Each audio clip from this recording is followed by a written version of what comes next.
अगर आप human body को ध्यान से देखेंगे तो जैसे मैंने बोला 4 कैपेबिलिटीज़ हैं। एक कैपेबिलिटीज़ क्या है कि इंसान अपने मस्तिष्क से काम करे, बुद्धिमान हो। दूसरा कैपेबिलिटीज़ क्या है, इंसान अपने हाथों से काम कर सकता है, बलशाली हो सकता है। तीसरा कैपेबिलिटीज़ क्या है, इंसान अपने जांघों से काम कर सकता है, जो थाई होता है। थाई मतलब जांघ, मतलब जो देश विदेश घूम कर करके पैसा कमा सकता है। चौथा कैपेबिलिटीज़ क्या हो सकता है, जो इंसान अपने पैरों से काम कर सकता है, जिसके अंदर सेवा सत्कार का भावना हो। तो इस तरीके से बस एक ह्यूमन बॉडी का रेफरेंस लेकर के लोगों को 4 पार्ट्स में डिवाइड किया गया। अब देखिए हुआ क्या कि जो इंसान बहुत बुद्धिमान होता था, जो इंटेलिजेंट होता था, जो समाज को सही मार्ग दिखा सकता था, जो एजुकेट कर सकता था, जो समाज में एजुकेशन फैला रहा था, ज्ञान फैला रहा था, उसको ज्ञानी बोला जाता था ना।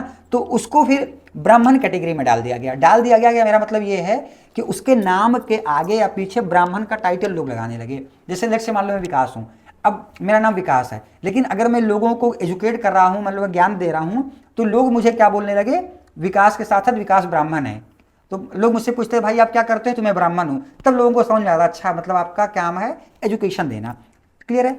ऐसे कोई इंसान अगर बहुत बलशाली होता था, ताकतवर, और जिसके हाथों में ज़्यादा एनर्जी, ज़्यादा ताकत होती थी, वो क्या करता था, सोसाइटी में वो सिक्योरिटी प्रोवाइड करने लगा, वो लोगों को सुरक्षा करने लगा।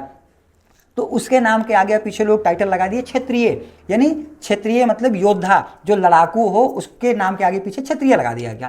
क्लियर है। ऐसे जो अगर कोई देश विदेश घूम, मतलब मान लो कोई ऐसा है जो कि देश विदेश घूम कर करके और धन इकट्ठा कर करके, अर्जित कर करके लोगों का पेट पाल रहा है, तो उसके नाम के आगे पीछे टाइटल लगा दिया गया वैश्य। वैश्य का मतलब व्यापार, यानी जो व्यापारी हो, जो व्यापार करे, देश विदेश घूमे, तो जिसकी जांघें मजबूत होती थी, जिसकी जांघें स्ट्रांग होती थी, वो लोग देश विदेश घूम करके, अलग अलग जगहों पर घूम करके धन इकट्ठा कर करके और फैमिली को, सोसाइटी को या फिर देश को बैलेंस करने का काम करते थे। अगर आप जांग को देखेंगे, जांग का काम क्या होता है, पूरे बॉडी को बैलेंस करना। तो इसी वजह से वैश्य का काम क्या था, पूरे सोसाइटी को, पूरे कम्युनिटी को बैलेंस करना। कैसे, उनका मतलब पेट पालना, मतलब ओवरऑल बोल सकते हो उनका पेट पालना।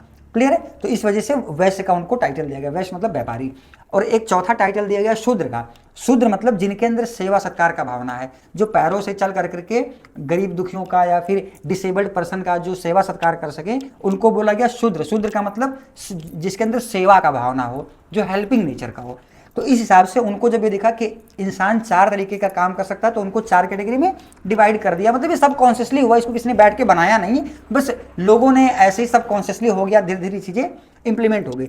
लेकिन इसकी सबसे अच्छी बात क्या थी ना, कि ये बर्थ बेस नहीं था, ये कैपेबिलिटीज़ बेस था, ये आपके प्रोफेशन के बेस पे था, जो कि बहुत अच्छी चीज़ थी। और इस चीज़ को आज भी हम फॉलो कर रहे हैं। ठीक है, नाम को हमने चेंज कर दिया, वो अलग बात है, लेकिन फॉलो तो आज भी हम वही कर रहे हैं कि आपके प्रोफेशन, आपके कैपेबिलिटीज़ के हिसाब से लोग आपको पहचानते हैं। क्लियर है।